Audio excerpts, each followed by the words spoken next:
စီကြီးတွေဆေးမယ်ဆိုကြီးချုံမင်းရှိရနော်အင်ဂျင်တစ်ချမ်းကိုတစ်ဖုံးနှစ်ဖုံးနဲ့ပြောင်းတယ်စုပ်တန်လေးနဲ့တော့လိုက်ပြီးပုတ်ပြီးဆေးပြရတယ်ကြောင်သားဝင်တဲ့စုပ်တန်လေးနဲ့စုပ်တန်မမာလေးနဲ့ဆေးရင်ပိုအဆင်ပြေရနော်ဒီပြောင်းနေဆိုစုပ်တန်မမာလေးနဲ့ပုတ်လို့ရတယ်ကြောင်သားဆိုရင်တော့ဝင်တဲ့စုပ်တန်လေးနဲ့ပုတ်ပြီးတက်စီဖို့လည်းအများကြီးတက်တာတယ်နော်တစ်ဖုံးနှစ်ဖုံးနဲ့အင်ဂျင်ဆေးလို့ရတယ်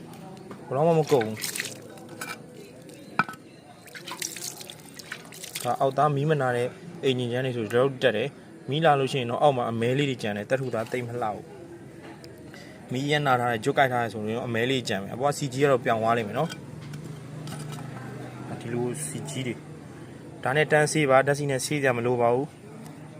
ဓာတ်ဆီဖို့လည်းအများကြီးတက်တာပါတယ်နော်အာမခံတယ်ဓာတ်ဆီဖို့လည်းအများကြီးတက်တာမယ်အာမခံတယ်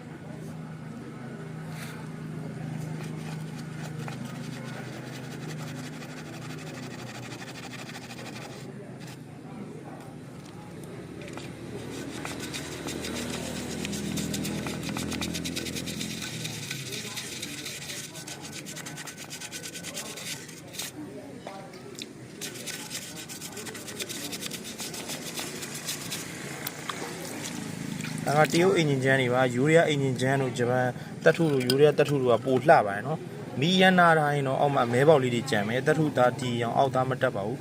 ဒါပေမဲ့မဲပေါက်ကျန်မယ်အပေါ်ကစီကြီးကတော့ဓာတ်ဆီနဲ့ဆေးတူပါပဲနော်ပြောင်းပါတယ်ဒီကောင်လေးဆိုရလက်ကဓာတ်ဆီနဲ့အများကြီးတာတယ်ဆေးရတယ်ကျွန်တော်ဓာတ်ဆီဒီဇယ်ကိုလည်းအများကြီးတက်တာပါတယ်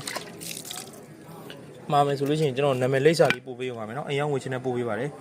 စီကြီးတွေဘယ်လက်ပြည့်လဲတန်းဆေးပါဓာတ်ဆီနဲ့တဆင့်ဆေးကြမလို့ပါဘူးဒါနဲ့ပဲဆေးရမှာပဲ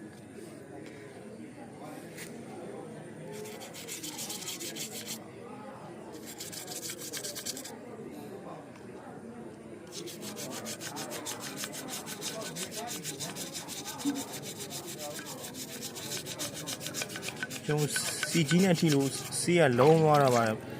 လုံးသွားတာတွေပါမရှိပါဘူးเนาะစုပ်တက်မှာတော့မကတ်ပါဘူး